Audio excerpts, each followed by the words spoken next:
स्वरा और रागिनी नाम की दो बहनें अपने माता पिता के साथ जमुना नदी के किनारे बसे एक छोटे से गांव में रहती थीं।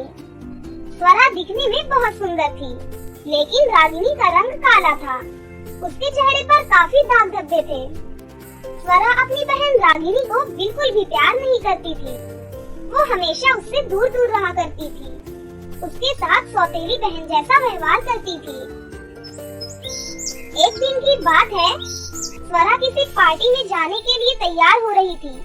तभी कमरे में रागिनी आई और बोली, दीदी तुम पार्टी में जा रही हो, मुझे भी अपने साथ ले चलो। मेरा भी बड़ा मन है पार्टी में जाने का। तुझे मैं अपने साथ पार्टी में लेकर नहीं जाऊंगी। अगर वहाँ किसी को पता चल गया कि तू मेरी बहन है, तो सभी मेरा मजाक उड़ाएंगे। स्वरा की बात सुनकर रागिनी रोने लगी। तभी वहाँ उनकी माँ आई और बोली, बेटी ऐसा नहीं कहते, रागिनी तेरी छोटी बहन है। वैसे भी इंसान की पहचान उसके रंग रूप से नहीं, उसके कर्मों से होती है। बेटी रागिनी रो मत, तुम भी पार्टी में चलोगी। चलो जल्दी से तैयार हो जाओ। स्वरा ना चाहते हुए भी माँ के कहने पर रागिनी को अपने साथ पार्टी में ले गई। पार्टी में रागिनी को देखकर स्वरा की सहेलियाँ उसका मजाक उड़ाने लगी। अरे स्वरा, तुम्हारे साथ ये काली लड़की कौन है? ये मेरे घर में काम करने वाली नौकरानी की बेटी है। दरअसल ये भी पार्टी में आना चाहती थी, इसलिए मैं इसे अपने साथ ले आई। अपनी बड़ी बहन की बात सुनकर रागिनी बहुत दुखी हो गई और रोते हुए वहाँ से घर चली आई।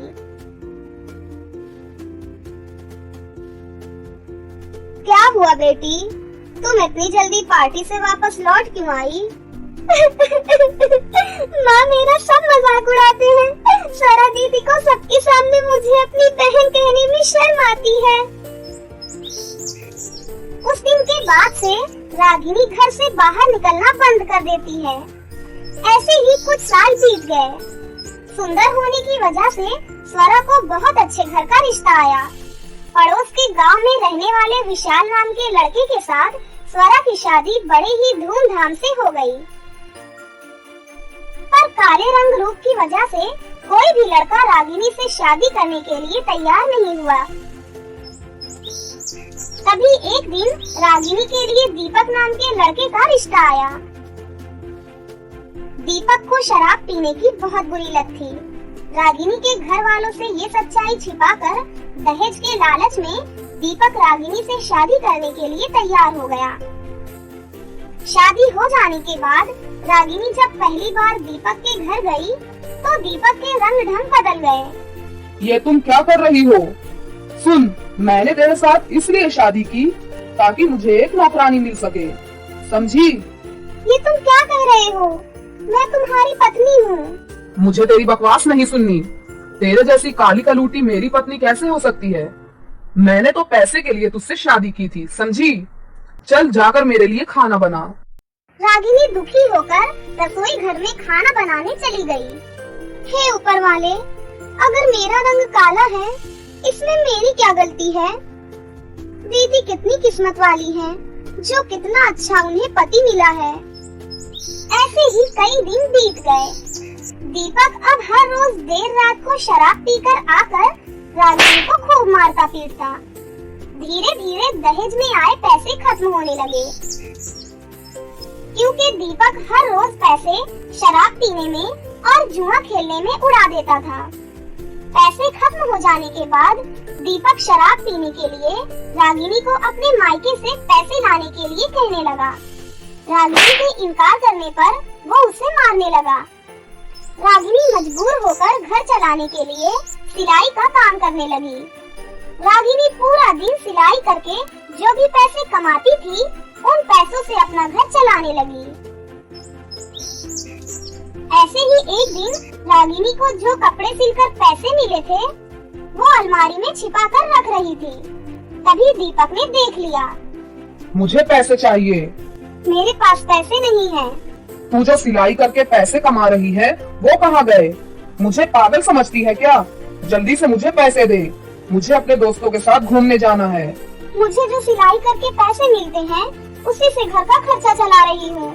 तुम तो कुछ काम नहीं करते, बस सारा दिन दोस्तों के साथ घूमते रहते हो। मेरी मर्जी, मेरा जो मन करेगा मैं वो करूँगा। तू बोलने वाली कौन होती है? तेरे जैसी काली कलूटी से शादी कौन करता? तुझे तो मेरा एहसान मानना चाहिए कि मैंने तुमसे शादी की। तुझसे कोई लड़का शादी करने को तैयार नहीं था, समझी? अब चल जल्दी से पैसा निकाल। नहीं, मैं तुम्हें शराब पीने के लिए पैसे नहीं दूंगी।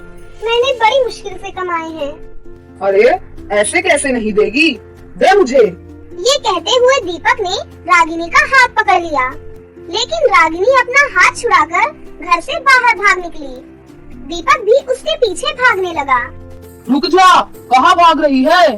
पैसे दे मुझे, वरना अच्छा नहीं होगा। रागिनी भागते भागते नदी किनारे पहुंच गई। अरे आगे तो नदी है, अब मैं क्या करूं?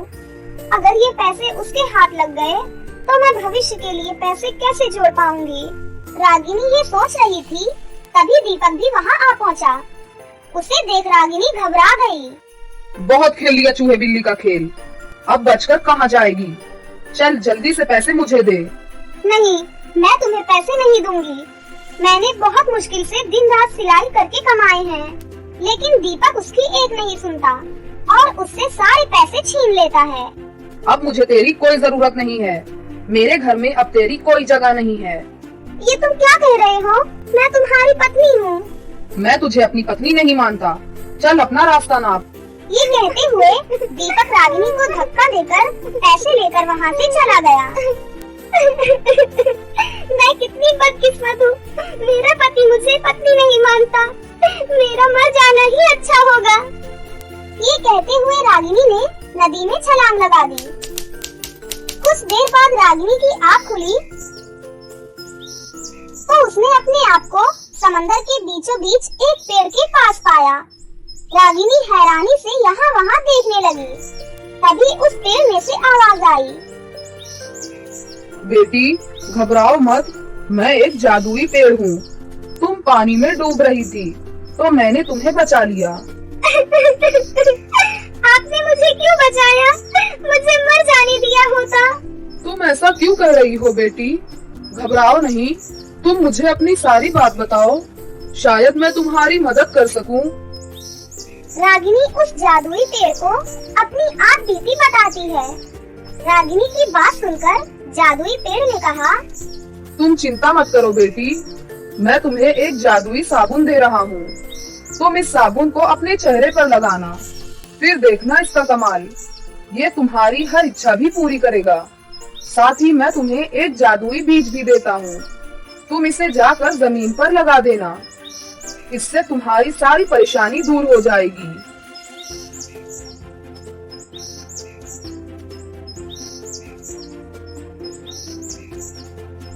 आपका बहुत बहुत धन्यवाद, लेकिन अब मैं वापस कैसे जाऊंगी? बस तुम अपनी आंखें बंद कर लेना, तुम अपने आप नदी के किनारे पहुंच जाओगी। रागिनी खुश होकर अपनी आंखें बंद कर लेती है। कुछ ही पल में रागिनी ने अपने आप को नदी किनारे पाया। लेकिन अब मैं रहूंगी कहाँ? अरे हाँ, याद आया, इस जादुई साबुन से रहने के लिए एक छोटा सा घर मांगती हूँ। रागिनी ने जैसे ही जादुई साबुन से अपनी इच्छा जाहिर की, तुरंत ही वहाँ एक छोटा सा घर प्रकट हो गया। रागिनी उस घर में रहने लगी। जब रागिनी ने अपने चेहरे पर जादुई साबुन का इस्तेमाल किया, देखते ही देखते रागिनी बहुत सुंदर हो गई। उसका रंग रूप खिल उठा और जादुई पेड़ के कहे अनुसार रागिनी ने जादुई पेड़ के दिए हुए बीज को घर के आंगन में लगाया। जब शाम को रागिनी ने आंगन में देखा तो वहाँ एक पेड़ था जिसपे ढेर सारे साबुन लगे हुए थे। रागिनी उस पेड़ में से साबुन बेचकर ढेर सारे पैसे कमाने लगी। जब ये बात दीपक को पता चली तो वो उसे वापस घर लेने आया। रागिनी मुझे माफ कर दो, जो हुआ उसे भूल जाओ, वापस घर चलो, मैं तुम्हें लेने आया हूँ। उसके बाद रागिनी उसे माफ कर देती है और वो दोनों हंसी खुशी अपनी जिंदगी जीने लगते हैं। तो दोस्तों, इस कहानी से आपको क्या सीख मिली, हमें कमेंट करके जरूर बताएं। और अगर कहानी अच्छी लगी हो तो अपने दोस्तों के साथ भी शेयर करें और हाँ दोस्तों, अगर आपने अब तक हमारे चैनल जियो छोटू टीवी को सब्सक्राइब नहीं किया है तो जल्दी से नीचे लाल बटन को दबाकर अभी सब्सक्राइब कर लें और साथ ही बेल आइकन को दबाना ना भूलें। तो मिलते हैं आपसे किसी नई कहानी के साथ, तब तक अपना ध्यान रखें। बाय बाय दोस्तों। बहुत समय पहले की बात है, दौलतपुर नामक गांव में अनम और सनम नाम की दो बहनें रहा करती थीं। वो दोनों अपनी माँ अंजना और पिता रोहन के साथ रहती थी। अनम को छोड़कर सभी हंसी खुशी से रहते थे। अनम समन से बड़ी थी, वो बहुत ही गोरी थी। उसकी नीली नीली आंखें और सुंदर घने बाल और ऊपर से उसका गोरा चेहरा, वो बहुत ही खूबसूरत थी। और अपनी खूबसूरती के लिए ही सनम बहुत घमंड किया करती थी। और सनम अपनी बड़ी बहन अनम को बिल्कुल भी पसंद नहीं करती थी, क्योंकि अनम काली थी। और सनम ये सोचती थी कि अगर सनम अनम के साथ रहेगी तो उसका रंग भी काला हो जाएगा। अनम स्वभाव से बहुत ही अच्छी और संस्कारी लड़की थी और जब सब उसको उसके काले रंग के लिए चिढ़ाते तो वो बस यही सोचती कि खूबसूरती इंसान की पहचान नहीं होती, उसका दिल साफ होना चाहिए। और इसी तरह वो सबकी बातों को नजरअंदाज करती थी। वो किसी की भी बातों पर ध्यान नहीं देती थी कि कौन उसके बारे में क्या बोल रहा है। अंजना और रोहन भी बेचारी अनम को पसंद नहीं करते थे, क्योंकि एक तो अनम का रंग काला और उन दोनों को बस इस बात का डर लगा रहता था कि जब अनम बड़ी होगी तो उससे कोई शादी करेगा भी नहीं, जिस वजह से अनम के माता पिता भी उसे पसंद नहीं किया करते थे। अनम अकेली रहती थी और अब उसे अकेले रहने की आदत हो चुकी थी, क्योंकि जैसे अपनों में प्यार होता है वैसा प्यार सनम को अनम से नहीं करती थी।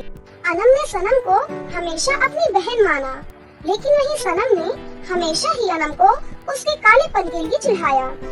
अनम को बुरा तो बहुत लगता, पर वो किसी को कुछ नहीं कहती। वो घर में सबको अपना ही मानती थी और सबसे बड़े प्यार से बात करती थी, लेकिन सभी लोग उसके साथ बहुत बुरा व्यवहार करते थे।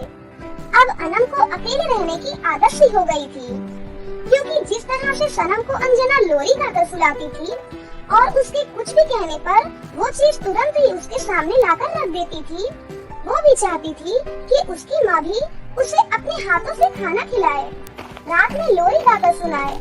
पर ये सब अनम की नसीब में कहाँ था। अनम का जब मन करता वो खाना खा लेती थी और जब उसका मन नहीं करता वो भूखे पेट ही सो जाती। और किसी तरह अनम अपनी उदास जिंदगी जी रही थी। उसकी जिंदगी में किसी भी तरह की खुशी नहीं थी। आस पड़ोस के लोग भी बस यही कहते कि अरे ये देखो कितनी काली लड़की है, इससे कोई शादी भी नहीं करेगा। हाँ बहन, कितनी काली है, इसकी बहन को देखा है, वो कितनी गोरी है। मुझे तो लगता है ये काली लड़की उसकी बहन नहीं है, क्योंकि कहाँ वो कितनी गोरी लड़की और कहाँ ये कितनी काली लड़की। सब लोगों की बातें सुनकर अनम का मन उदास हो जाता है और अब अनम अपनी उदास जिंदगी से बहुत परेशान हो चुकी थी। वो हर रोज सोचती कि वो कहीं जाकर आत्महत्या कर ले, क्योंकि वैसे भी अगर अनम कहीं चली जाती तो अनम के माता पिता को कोई फर्क नहीं पड़ता, बल्कि वो बहुत खुश हो जाते। लेकिन फिर वो सोचती कि ये गलत है। ऐसे ही बहुत समय बीत जाता है, लेकिन एक दिन नदी के पास जाती है और अब उसने ये ठान लिया था कि वो नदी में कूदकर अपनी जान दे देगी। और वो ऐसा सोचकर नदी में कूदने जा ही रही होती है कि तभी वहाँ पर एक परी प्रकट होती है और कहती है, ये गलत कदम मत उठाओ अनम, इससे तुम्हारा भी नुकसान है और तुम्हारे माता पिता का भी। नहीं, शायद इसमें मेरे माता पिता को कोई नुकसान नहीं है, क्योंकि उन्हें कोई फर्क ही नहीं पड़ता। मैं मर भी जाऊँ तो तुम्हारे माता पिता और तुम्हारी बहन ने तुम्हारे साथ गलत तो किया है। उन्हें इस तरह तुम्हारे कालेपन के लिए ताने नहीं मारने चाहिए। अब मैं उन्हें ये बात कैसे समझाऊं कि जिस तरह सनम को सारी चीजें मिलती हैं, उसके कहने पर तुरंत ही वो चीज आ जाती है। मैं भी चाहती हूँ कि मेरे साथ भी ऐसा हो, लेकिन शायद मेरी जिंदगी में खुशियाँ नहीं आएंगी। ऐसा क्यों कह रही हो अनम? ऐसा मत कहो, तुम्हारी जिंदगी में भी खुशियाँ आएंगी और तुम भी खुश रहोगी। पता नहीं भगवान ने मुझे इतना काला क्यों बनाकर भेजा। इसी की वजह से आज मुझे ये दिन देखने पड़ रहे हैं। काश मैं भी सनम की तरह गोरी और खूबसूरत होती। तुम भी चाहती हो ना कि तुम खूबसूरत हो जाओ? तो ये लो जादुई साबुन। अगर तुम इससे मुंह धो लोगी तो तुम्हारा चेहरा गोरा हो जाएगा। पर याद रखना, इस साबुन को तुम्हें एक ही बार इस्तेमाल करना है, और अगर इसको किसी गोरे इंसान ने लगाया तो वो काला हो जाएगा, और अगर किसी काले इंसान ने इस साबुन को लगाया तो वो गोरा हो जाएगा। इस बात का ध्यान रखना, कहीं कोई गलती ना हो जाए। उसके बाद तुम्हारा चेहरा गोरा हो जाएगा और तुम अभी घर लौट जाओ, और आज के बाद कभी भी आत्महत्या करने के बारे में मत सोचना। अब तुम जाओ और इस साबुन से मुंह धो लेना, और मैंने तुम्हें जो भी बातें बताई हैं उसे याद रखना। हाँ ठीक है, मैं इन सारी बातों का ध्यान रखूंगी। परी अनम को साबुन देकर वहाँ से चली जाती है, और अनम भी उस साबुन को लेकर घर चली जाती है, और घर जाकर वो जादुई साबुन से मुंह धो लेती है। साबुन से मुंह धोते ही उसका चेहरा भी खूबसूरत हो जाता है, और वो भी सुंदर दिखने लगती है। अरे वाह, मेरा चेहरा तो सच में गोरा हो गया, और मैं भी खूबसूरत दिख रही हूँ। अब माँ और पिताजी भी मुझे सनम की तरह प्यार करेंगे, और सनम भी मुझसे प्यार करेगी। फिर हम सब खुशी खुशी रहेंगे। फिर अनम के माता पिता ने उसका इतना खूबसूरत चेहरा देखा तो अंजना बोली, अरे अनम, तुम्हारा चेहरा इतना गोरा कैसे हो गया? तुम इतनी खूबसूरत कैसे हो गई? माँ, ये तो ऊपर वाले का आशीर्वाद है, उसी की कृपा हो गई। मेरा रंग गोरा हो गया। अनम के माता पिता और सनम अनम की बातों में आ जाते हैं। ऐसे ही बहुत समय बीत जाता है, और समय के साथ अनम के माता पिता अनम को अब सनम की तरह प्यार करने लगते हैं। लेकिन सनम को ये देख बहुत जलन होती थी। कुछ तो राज है, मुझे पता लगाना होगा। मैं जानती हूँ कि अनम ने माँ और पिताजी से झूठ बोला है, मुझे देखना पड़ेगा। और ऐसा ही सोचकर सनम अनम के कमरे में जाती है और उससे पूछती है, अनम मुझे सच सच बता दे, मुझे पता है तू झूठ बोल रही है, इसके पीछे कोई और राज है। ठीक है, मैं तुम्हें बता देती हूँ, लेकिन तुम किसी और को मत बताना। हाँ, मैं तो तुम्हारी बहन हूँ ना, मैं किसी को नहीं बताऊंगी। सनम अनम से झूठ बोल देती है। मैं नदी में आत्महत्या करने जा रही थी, तभी वहाँ पर एक परी आई और उन्होंने मुझे ये जादुई साबुन दिया। उन्होंने बोला कि इसी साबुन से मुंह धोने से चेहरा गोरा हो जाएगा। क्या सच में? क्या तुम मुझे ये साबुन दोगी? मैं तो तुम्हारी बहन हूँ ना। हाँ हाँ, ले लो। लेकिन सनम अनम की पूरी बात नहीं सुनती और साबुन को अपने खूबसूरत चेहरे पर लगा लेती है।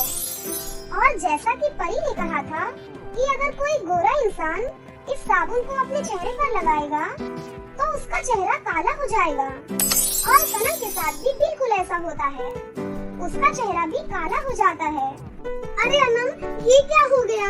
मेरा चेहरा तो काला कर दिया इस साबुन ने, मुझे पहले जैसा कर दो। अनम, अब ये ठीक कैसे होगा? अरे ये कैसे हो गया?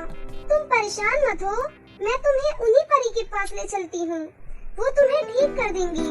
फिर अनम सनम को नदी के पास ले जाकर परी को याद करने लगती है। तुरंत ही वहाँ परी प्रकट हो जाती है और कहती है, क्या परेशानी है अनम, बताओ। परी परी, मेरी बहन ने इस साबुन को अपने खूबसूरत चेहरे पर लगा लिया, पर आपने कहा था कि अगर कोई गोरा इंसान इस साबुन को लगाएगा तो वो काला हो जाएगा, और मेरी बहन के साथ बिल्कुल ऐसा ही हुआ। आप इसे ठीक कर दीजिए। हाँ, शायद तुम्हारी बहन को उसकी गलती का एहसास हो गया है। सनम, तुम्हें अपनी बहन से माफी मांगनी चाहिए। हाँ दीदी, मुझे माफ कर दो, मुझसे बहुत बड़ी भूल हो गई। लेकिन अनम, मैं तुम्हारी बहन को ठीक तो कर दूंगी, पर मुझे ये साबुन लेकर जाना पड़ेगा। हाँ कोई बात नहीं, आप इस साबुन को ले जाइए, लेकिन अगर मैं इस साबुन को ले गई तो तुम्हारा रंग पहले जैसा काला हो जाएगा। कोई बात नहीं, भले ही माँ मुझसे ज्यादा प्यार नहीं करती, लेकिन उन्होंने मुझे बचपन से ही अच्छे ज्ञान दिए हैं। खूबसूरती ज्यादा जरूरी नहीं है, इंसान का दिल और सीरत साफ होना चाहिए। तुम बहुत अच्छी लड़की हो, तुम अपने बारे में ना सोचकर अपनी बहन के बारे में सोच रही हो। तुम जैसी लड़की मैंने आज तक नहीं देखी। इतनी नेक दिल। फिर परी अनम को पहले जैसा कर देती है और वो जादुई साबुन लेकर वहाँ से चली जाती है और अनम का रंग फिर से पहले जैसा काला हो जाता है। दीदी, मुझे माफ कर दो, मुझसे बहुत बड़ी गलती हो गई। मुझे नहीं पता था कि आप मुझसे इतना प्यार करती हो, लेकिन आज आपने अपना प्यार मुझे दिखा दिया और ये देखकर मैं बहुत खुश हूँ। मुझे माफ कर दीजिए, मैंने आपके साथ इतना बुरा व्यवहार किया, हर वक्त आपके काले रंग के लिए ताने मारे। अरे मेरी छोटी प्यारी बहन, अब इन सारी बातों को भूल जाओ और अब मैं इस काले रंग में ही खुश हूँ। हाँ दीदी, अब आपको आपके काले रंग के लिए कोई नहीं बोलेगा और अगर किसी ने आपको कुछ बोला तो मुझसे बुरा कोई नहीं होगा। अच्छा अब चल, माँ और पिताजी इंतजार कर रहे होंगे। हाँ दीदी, चलो चलते हैं। घर पहुंचकर अंजना देखती है कि अनम का रंग फिर से काला हो गया और फिर वो कहती है, अरे तू फिर से काली हो गई, तू तो खूबसूरत हो गई थी, तेरा रंग फिर से काला कैसे हो गया? शायद तेरी तो किस्मत ही खराब है। और सनम, तू इसके साथ क्यों घूम रही है? मैंने तुझे मना किया है ना इसके साथ रहने के लिए। माँ, आप अपनी सोच बदलिए। आज जो हुआ है, अगर मैंने आपको बता दिया तो आपकी आंखों में आंसू आ जाएंगे। हाँ, क्या हुआ? मुझे भी बता। फिर सनम उसके साथ हुई सारी बातें बता देती है और सच में ये सब सुनकर अंजना की आंखों में आंसू आ जाते हैं। पास में खड़ा रोहन भी सारी बातें सुन लेता है।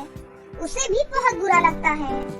मेरी प्यारी बेटी, मुझे माफ कर दे, मैंने तेरे साथ इतना बुरा किया, तुझे हर वक्त बुरा भला कहा, मैंने तेरे साथ इतना बुरा व्यवहार किया, मैं अपने आप को कभी माफ नहीं कर पाऊंगी। अरे माँ, आप ऐसा क्यों कह रही हैं? आपको अपनी गलती का एहसास हो गया, ये मेरे लिए बहुत बड़ी बात है। हाँ मेरी बेटी, मुझे भी माफ कर दे, मैंने भी तेरे साथ बहुत बुरा किया। बेटी तो अपने पिता की लाडली होती है, लेकिन मैंने तेरे साथ बहुत बुरा किया। मैं तुमसे माफी मांगना चाहता हूँ। अरे पिताजी, आप कैसी बातें कर रहे हैं? आप मुझसे माफी क्यों मांग रहे हैं? अब आप इन सारी बातों को भूल जाइए और आज से हम एक नए दिन की शुरुआत करेंगे। हाँ, आज से हम सभी एक नए दिन की शुरुआत करते हैं। और ये देखकर अनम भी बहुत खुश थी कि उसकी जिंदगी में फिर से खुशियाँ आ गयी। तो दोस्तों, कैसी लगी आपको हमारी ये कहानी?